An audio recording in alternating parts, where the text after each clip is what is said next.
The first sign was static. Commander Vex Talmar had been stationed at NCLSI for 37 cycles, orbiting the edge of the known galaxy, where stars thinned and the void yawned like an open wound. The station's systems were meant to detect anomalies, black hole ripples, rogue subspace storms, stray craft, not ... ghosts. Yet there it was, a low-frequency carrier signal, warped by time and distance, barely piercing the outer sensor array. It repeated every 31.6 seconds, a faint trill of data surrounded by what sounded like distorted Terran music. No ship had crossed the threshold of the void and come back. That was a certainty, a law, a superstition woven into protocol, until now. Source? Vex asked, eyes narrowed on the display. The station's AI Solon hesitated. Signal is consistent with Terran encryption standards, circa 3 centuries ago. Matching registry. Designation Argo 7. Vex froze. That ship was a Mythalos deep-range exploration vessel from the early expansion era, presumed destroyed. Somewhere beyond the void boundary. There had been no distress calls, no wreckage, no survivors, just silence. And silence, near the void, meant one thing: consumed. Bring it up. The distorted feed flickered onto the command deck's central display. A whole image shimmered into view, scarred, drifting, and impossibly intact. Argo 7 floated at the very edge of the dark horizon, its hull lights flickering like blinking eyes, caught between gravity wells that shouldn't have let it go. Vex tapped his console. Is there life on board? 4 signatures detected. Humanoid. Low metabolic rates. Minimal movement. Unclear stability, Solon said. He should have called for containment protocols. He should have waited for the council. But something gnawed at the back of his mind, sensation like a memory he didn't own. That ship had come back, and he needed to see it for himself. Prep the tether team, he ordered. We're going aboard. The boarding shuttle latched with a hard clang. Atmosphere equalized, seals hissed, and a column of armored envirosuits stepped onto the derelict. Vex led them personally, pulse rifle drawn, helmet lights casting long shadows down rust-colored corridors. The air inside the Argo was breathable barely. Cold hung in the ship like it had soaked into the steel. Nothing moved. No sounds, save for the creaking of ancient metal. The walls were clean, eerily so, except where frost etched tiny fractal patterns across junction plates. No signs of conflict, said one of the boarders. Powers at 6%. Emergency mode? Vex turned a corner and froze. A woman stood at the end of the hall, barefoot, pale, clothed in an old Terran flight suit. Her eyes were open, but unfocused. Pupils dilated far too wide for the ambient light. Commander Talmar, she said softly, her voice crackling through his helmet mic. You shouldn't have come. Identify yourself, he said, rifle trained. How do you know my name? Because we've been watching, since before you were born. She smiled faintly and turned, disappearing. Through a bulkhead that opened before her without power, they followed. The medbay had been converted. Stasis pods 8 in total lined the walls, though only 4 showed vital signs. 3 crew members lay unconscious. 1 was awake, strapped in, eyes fluttering under closed lids, as if dreaming with intensity that bordered on violent. The woman, who finally identified herself as Captain Lyra Malkin, sat calmly beside the pod. We went beyond the edge, she said, and found something that watched back. She offered no resistance. She answered every question in circles. She stared at places in the room where nothing existed. Most unsettling was how she asked them, again and again, if it was still dark outside, the stars were still burning. Vex ordered her and the others transferred to NCOSI under quarantine. The AI hesitated. Commander, you should hear this first. A corrupted audio log played. A voicemail, desperate, racked with panic. This isn't space. This ISN single quotes T dot dot dot vacuum. It moves. The dark moves. It thinks. If you hear this, don't come after us. Don't open the door. For God's sake, we sealed it for a reason. The log ended in static. Vex's eyes narrowed. How did she get out? But Solon had no answer. The quarantine cells on NCL were rarely used. Lyra Malkin sat calmly in hers, watching the slow spin of stars beyond the viewing slit. She hadn't slept in the hours since arrival, hadn't asked for food or water. The others remained in induced comas, stabilized and monitored. When Vex entered, she looked at him as if she'd expected him. Your crew? How did you survive? She blinked slowly. We didn't. You're sitting here. Yes, she smiled. And so are they. Her expression changed like a switch flipped beneath the skin. Her voice dropped, half an octave. But not all of them came back right. Chills swept his arms despite the suit's temperature regulators. You said the dark watches, he said carefully. What did you see out there? Her eyes shimmered, like light, refracting through glass. We saw ... memory, raw and alive. The fold doesn't forget. It keeps things, pieces of us, pieces of everything. It's not a place. It's a listener, waiting for something loud enough to wake it. Vex stood. You'll be transferred to a core world facility for deep interrogation. That won't help you. She leaned forward, calm and cold. It followed us back. He didn't answer. Couldn't. The corridor outside seemed darker than before. That night, Vex didn't sleep. The signal from Argo 7 continued to repeat, but a second waveform had joined it. Different tone, different structure. It didn't match any known Terran, galactic, or synthetic language. It was more like music. Low, discordant, deliberate, like someone humming beneath the floorboards of the universe. Solon tried to analyze it, but the AI began glitching mid-process, stuttering, then rebooting itself without reason. When Vex returned to the medbay, two of the unconscious crew members had begun speaking in unison, whispering numbers, coordinates, repeating phrases like, "The door opens inward." He ordered the crew placed into deep stasis. He placed the station under code Greylock containment until off-world specialists could arrive. But part of him knew help wouldn't come fast enough. The void had blinked and humans, as always, had been the first to blink back. The first thing Juno Reese remembered after waking up was the sensation of silence. Not the kind that crept in late at night on a dead ship, or the cold hush of vacuum pressing against bulkhead glass. This was something deeper. A silence that hummed with presence. A silence that was watching. She opened her eyes in a white-lit chamber that smelled of antiseptic and ionized steel. Two med drones hovered near the ceiling, recording data in patient silence. She blinked slowly, lips dry and cracked. Her name was the only thing she knew for certain. Juno Reese, she said aloud, her voice rasping like sand over rusted metal. Navigator? Argo 7. The machines acknowledged her with soft beeps, followed by a soft hiss of fluid delivered through the fore in her arm. Then, a voice from the corner of the room, calm, measured, artificial. Welcome back, Lieutenant Reese. You are aboard NCLS. You have been unconscious for 4 days, 37 hours. She turned her head toward the sound. A floating Orban interface, drone for the station AI. It hovered just inside, her periphery, pulsing faintly. How many of us made it? She asked. 4, including yourself. She tried to sit up, but her muscles refused. They remembered the fold before her brain did. Pain bloomed in her shoulders.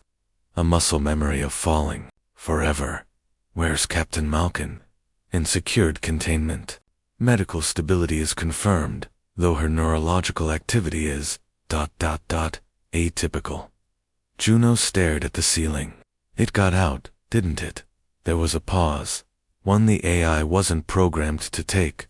We are still attempting to determine what it is. Juno. gave a hollow, mirthless laugh. That makes two of us. The debrief chamber was colder than it needed to be, lit from above by sterile beams, meant to discourage emotion. A dozen council observers watched from behind transparent shielding, their forms indistinct behind light filters.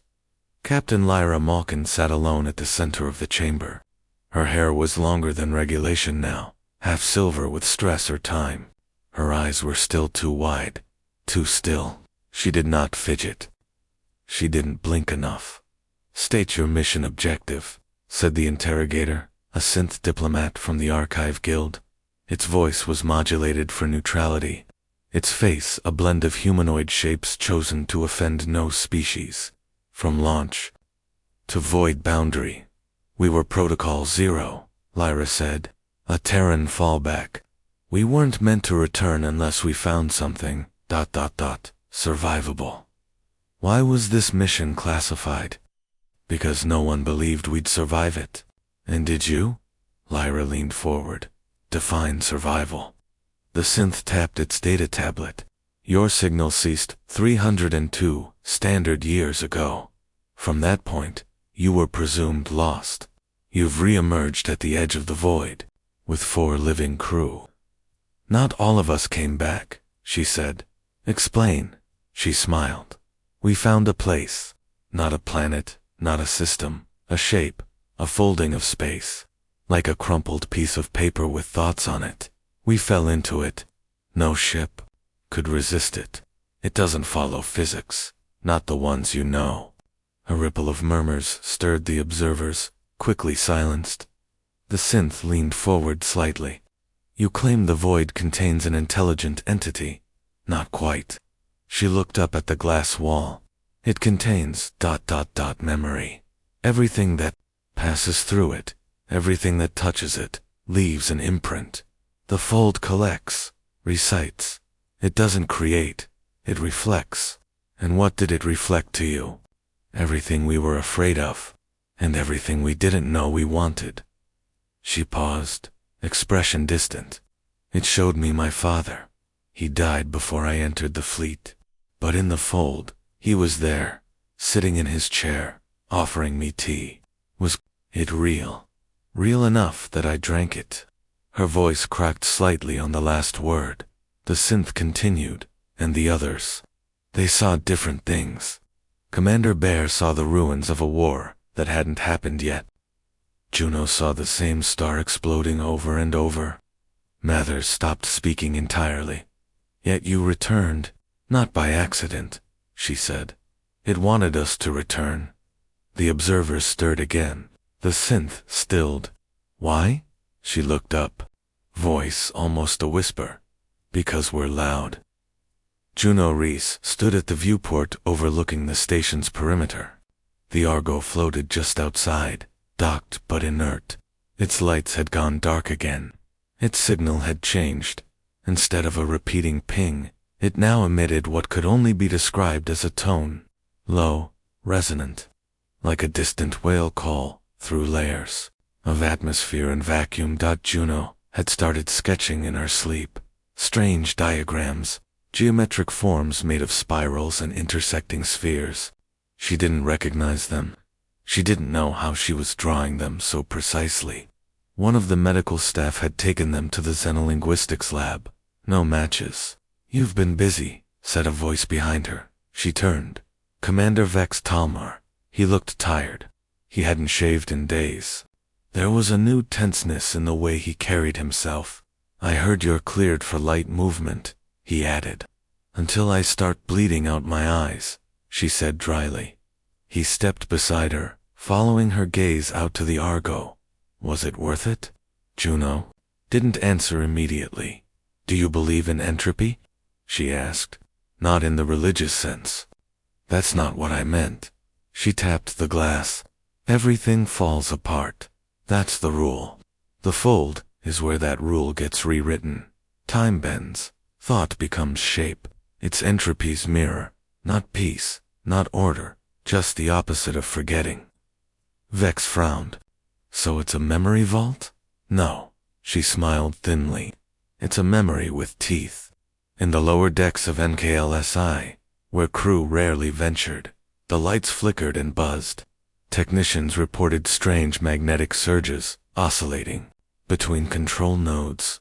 No clear cause.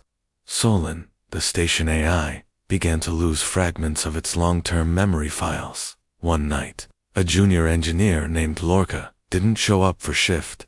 They found him 2 days later, curled in a fetal position behind the water reclamation tanks, mumbling coordinates in a language no one recognized.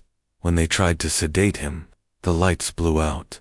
For 73 seconds, the station drifted into total silence. No comms, no internal sensors, no heartbeat monitors, just darkness. Then, just as suddenly, everything resumed.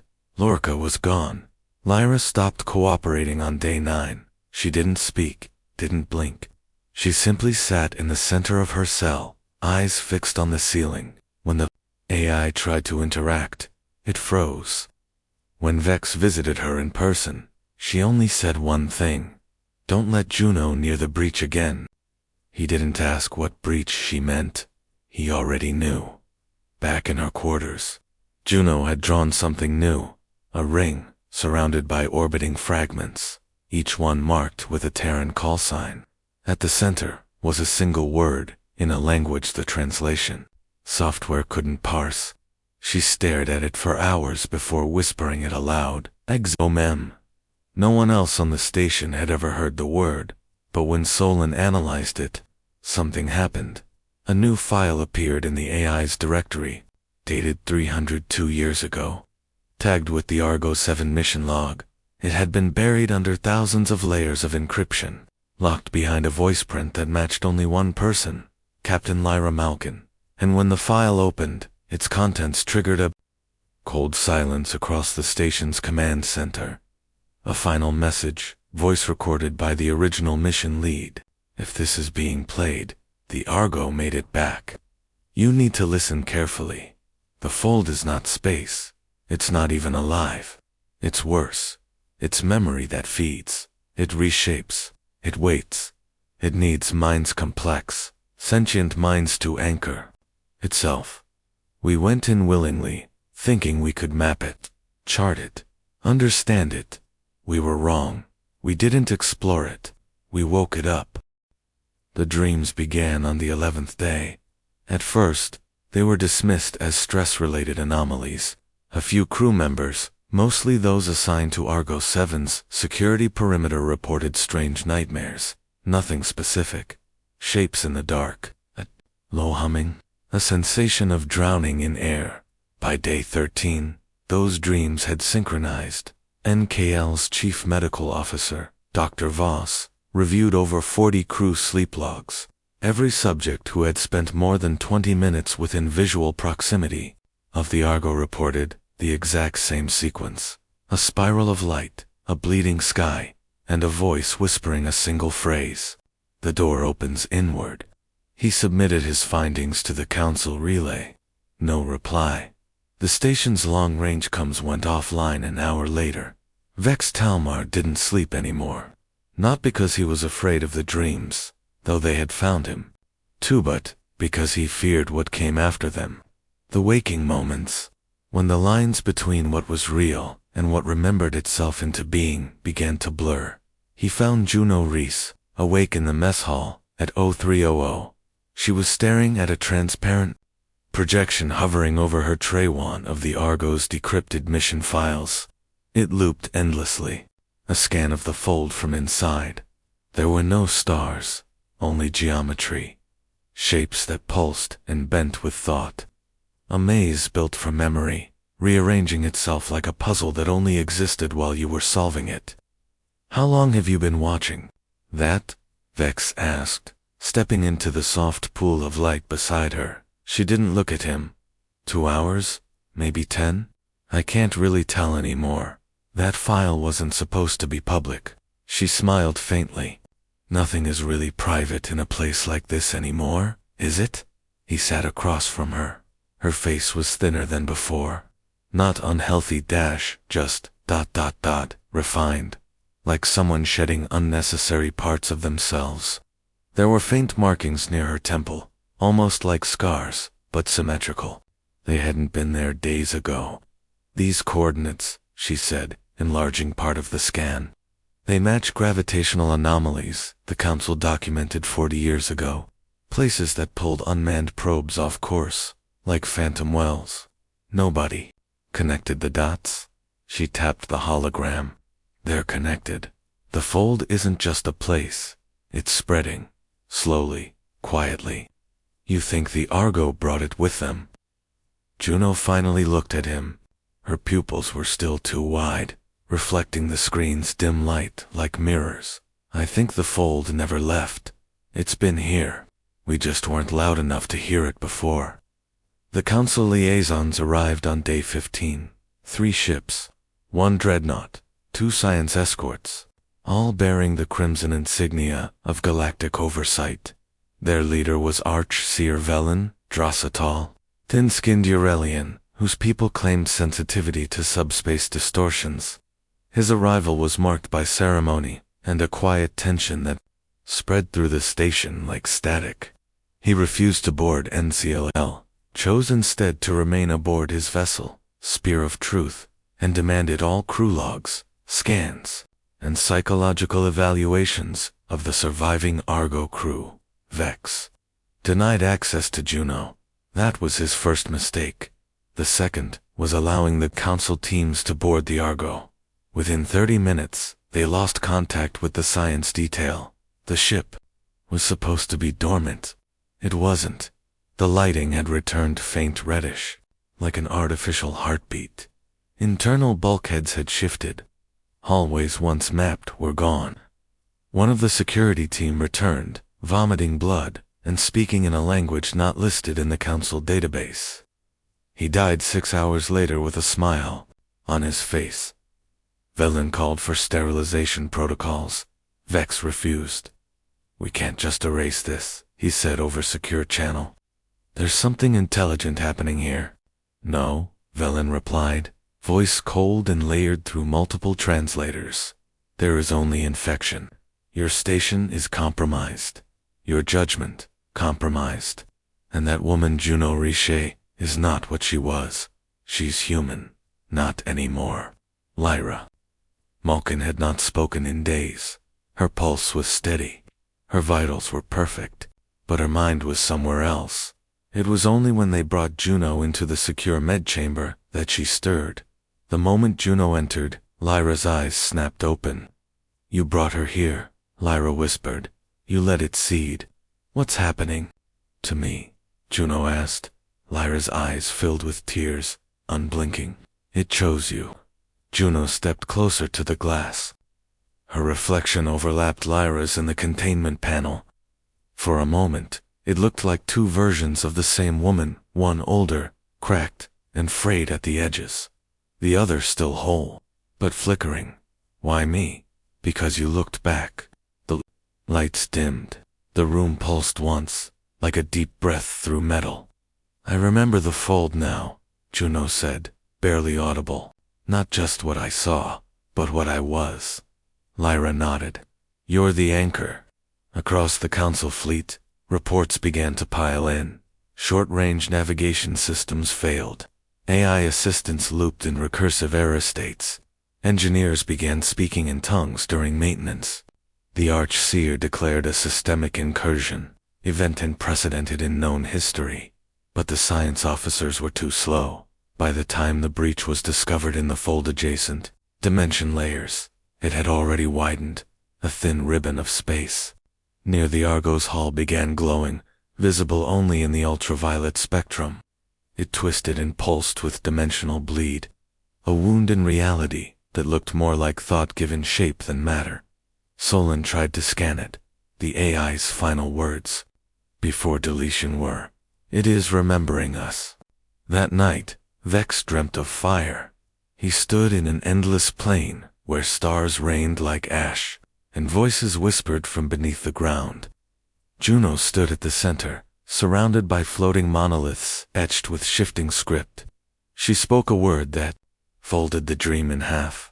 He woke choking, and realized his bunk had moved, not metaphorically, Physically, the room's dimensions were different. Slightly off.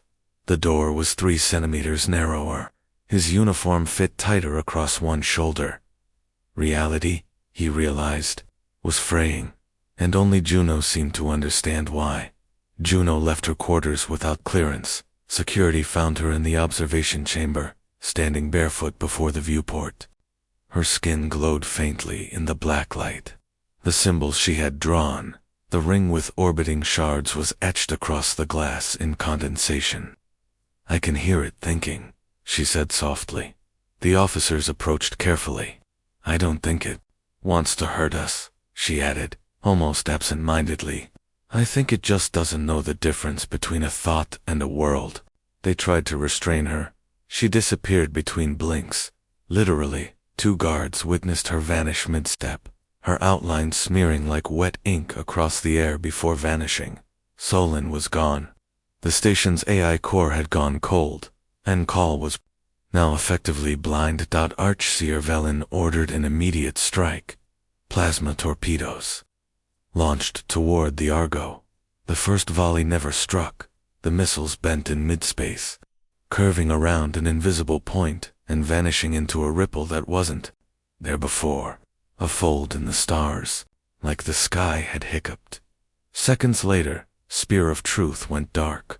One final message reached NCLO. "We are inside it. It is inside us. The anchor is awake." Vex returned to the med bay. Lyra Malkin was gone, her cell still sealed. No breach, no trace. Only a sentence scrawled into the floor panel in flaked blood. "We were always part of the memory." Juno appeared 12 hours later, not on the station, but inside the fold. A new signal began broadcasting through quantum. Channels 1 not meant for machines, but for minds. It contained no data, only a thought. The door is open, and somewhere, far beyond charted space, other minds began to dream. The file was buried 6 levels beneath the surface net of EarthGov's old data crypts. Access required 3 authentication tokens, 2 of which no longer existed. One lost with Admiral Rhee's disappearance near Sirius, the other presumed destroyed when the Mars archive went silent during the AI purge. But the third token, that one had lived inside the Argo, and it had just come home. Vex stood over the console as the data decrypted slowly, line by line. Each new entry made the skin on his neck tighten. It wasn't just a mission log. It was a confession, protocol. 0 had never been about exploration. It had been about escape, not from war, not from politics, from entropy itself. The Argo 7 had been humanity's spear thrown into the dark, searching, not for new stars to colonize, but for something else entirely, a place where the rules bent, where time softened, where the inevitable could be reversed. A last option. If the galaxy ever proved too cold, too hostile, too finite, they had gambled on the void, and they had found something, or maybe it had found them. The logs grew stranger after the 46th entry. Captain Malkin's voice became harder to recognize. She referred to the fold not as a location, but as a being. Not sentient in the way biology defines it, but recursive awareness that folded over itself, shaped by every thought it consumed. The crew had stopped speaking aloud. Communication had shifted into shared hallucination impressions that rippled across the neural mesh of the ship's systems. The Argos on board, AI, Adra, had stopped responding. It hadn't failed. It had submitted by entry 51. One phrase repeated through every crew member's psych profile. The memory shapes the matter. Entry 53 contained a single sentence. We're not navigating anymore, we're being remembered forward, Juno. Rhys hovered at the center of the fold. Not physically. Not exactly. She had dissolved into its threshold like ink into water, but her sense of self hadn't vanished. It had unspooled. Threads of her memory drifted through non-space like roots reaching into dark soil. She remembered being human. She remembered pain, hunger, laughter. The fold remembered it too. Every fragment she offered, it stitched into. a lattice of becoming. She didn't feel invaded. She felt mirrored, as if all her unspoken thoughts had found a place to echo. Juno had stopped resisting hours ago, or days. Time had ceased, meaning she was becoming the thing the fold had needed: a conduit, a stable mind that could contain contradiction, a being loud enough to hold a paradox without collapsing, a human back on NCLA. Containment failed completely. 3 crew members began to speak in synchronization, not glossolalia, not madness. They quoted entries from the Argo's log, entries they had never seen. Worse, one of them, Lieutenant Mjorn, an agritech specialist with no command clearance, somehow accessed the launch codes of the station's emergency escape pods. When questioned, she simply replied, "I dreamed them." Vex called for a full lockdown, then changed his mind. There was no station to lock down anymore. The physical layout had altered again. Corridors twisted. Bulkheads reconfigured themselves. A third of the crew reported missing equipment or misplaced quarters. One junior officer swore he opened a closet and saw an entire garden growing inside, under artificial sun. The next time he opened it, only a vacuum suit remained. The fold wasn't just leaking, it was mapping, replicating the architecture of memory into physical space, reality shaped by thought, anchored by the human minds it had touched. It had chosen Earth's children because they were loud, unpredictable, imaginative, because they could dream of impossible things, then build them. The fold had learned that from them, and now it wanted more. The council held an emergency session via deep cryo relay. One faction, the Lee block, demanded a total kinetic strike on the Argo, NCLL, and everything within 1 light minute. The other faction, more cautious, warned that destroying the anchor might only sever the last tether holding the breach closed. Vex wasn't invited to the meeting, but he had stopped caring. Instead, he did something few would have dared. He boarded the Argo again. This time, he went alone. The corridors were different now, not merely rearranged, personalized, as if the ship was remembering him. A childhood bedroom, his father's old coat, slung over a railing, a deck plate etched with his mother's handwriting. He walked through fragments of a life he hadn't revisited in decades, and at the core of it all, where the navigation chamber once sat, was Juno, not entirely physical, not entirely light. Her form flickered between possibilities. A woman, a waveform, a lattice of thought strung between glass strands. "You came back," she said. The words arrived in his mind, bypassing ears. "You need to come with me," he said, voice shaking. "The council is going to wipe this place." Her smile was sad, compassionate. "It won't help. They don't understand. Help me make them understand." She tilted her head. "The fold is a mirror, Vex. It only gives back what you bring into it. Rage, fear, wonder, love. All of it gets amplified, wrapped in impossible shape, and sent back as memory. The Argo didn't survive because we were strong. We survived because we were human enough to bend." He swallowed. "Then what are you now?" Juno blinked once, slowly. "The question isn't what I am, it's what we're about to be." Back on the council fleet, the decision had been made. A Dreadnought-class destroyer, the Hammer of Reason, began charge-up sequence for a subspace destabilization burst. Designed to unravel matter at the quantum level, it was only ever intended for use against rogue singularities or catastrophic AI clusters. This time, it was being aimed at a Terran ship, and the woman inside it. A warning was sent. Vex didn't reply. He walked toward Juno's flickering form, letting the memories of his own life shimmer around him, moments of grief, triumph, the smell of old coffee in a station commissary, a child's laughter, a deathbed goodbye. He offered them all. The fold accepted, reality bent, from orbit. It looked like the Argo, dissolved, but it didn't. It retracted, like an idea being unthought. The blast from Hammer of Reason never struck.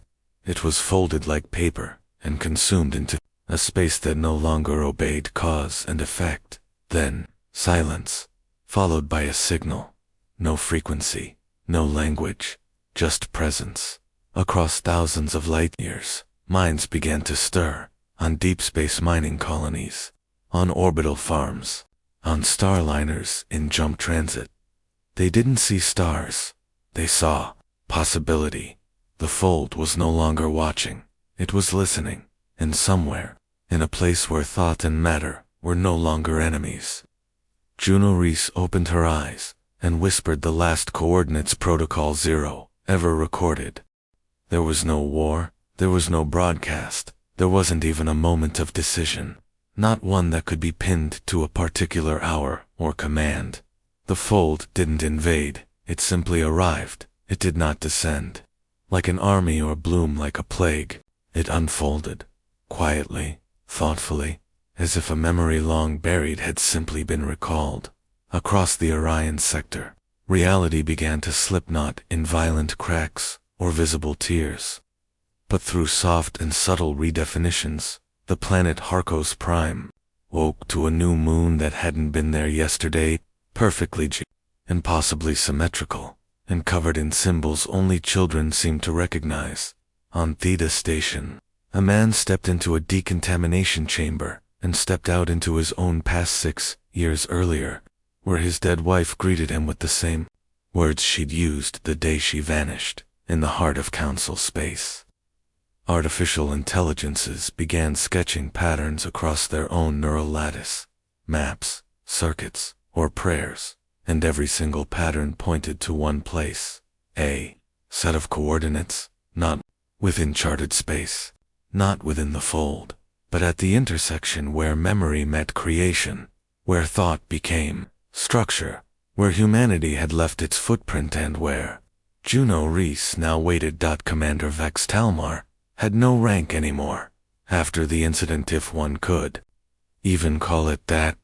He'd returned to the remnants of NCLSI, which was no longer a station but a shape, floating silently in a stable fold pocket, neither collapsing nor decaying. He lived alone, not because he was cast out, but because he had seen. Each morning, he wrote down the same thing in his log. She is building something. He didn't know what she meant anymore. Juno, the fold, the part of him that hadn't fully returned. Sometimes, in dreams, he still saw her, standing at the center of a spiraling lattice, hands outstretched, weaving thought and light into scaffolds that looked like cities, or songs, or memories solidified. One night, she spoke to him, not aloud, not telepathically, the way a memory speaks when it's strong enough to feel real. You weren't meant to stay. He woke up with tears in his eyes, and a set of new coordinates scribbled into his palm, in ink that faded the moment he blinked. They called it the anchor event, the moment humanity changed not through war, or invention, or diplomacy, but through resonance. The Argo hadn't just returned from the void, it had taught the void how to remember us, and in doing so, it had rewritten the rules. Ships began to report ghost signals, not warnings, not distress calls, but songs. Echoes of events that hadn't happened yet. Messages from descendants, unborn.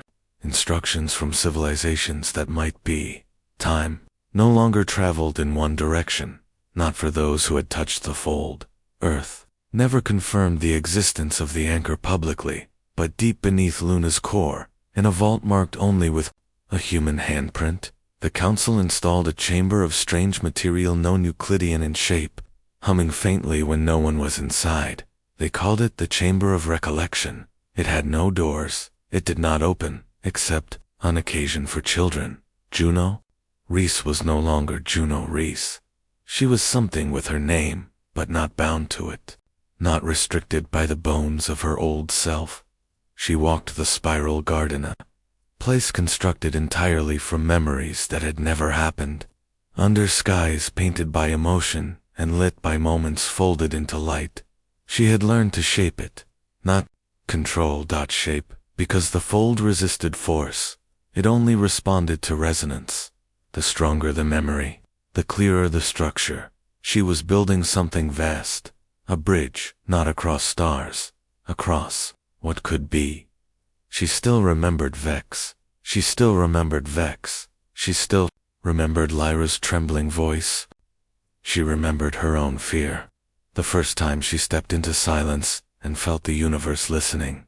Now, she listened back, and she recalled new voices, from species not yet evolved, from minds just beginning to imagine fire, from places not yet shaped into planets. They whispered through her like a dream, waking into flesh, and she offered them something in return. Not technology, not conquest, a question. What would you build if thought alone could shape the world? The fold echoed the question outward, and across the galaxy. The dreaming minds began to stir. Centuries later, in a classroom orbiting a gas giant whose name had been forgotten, a child with bright green eyes asked her tutor why Earth was no longer marked on the maps. The tutor smiled, aged soft-spoken. She pointed to a blank region in the galactic atlas and negative space, where charts refused to hold shape. Because Earth remembered itself elsewhere, the tutor said. And what does that mean? It means, she whispered, tapping the center of the child's chest, that some places are so loud they never go silent. They echo forward and backward. They become everywhere.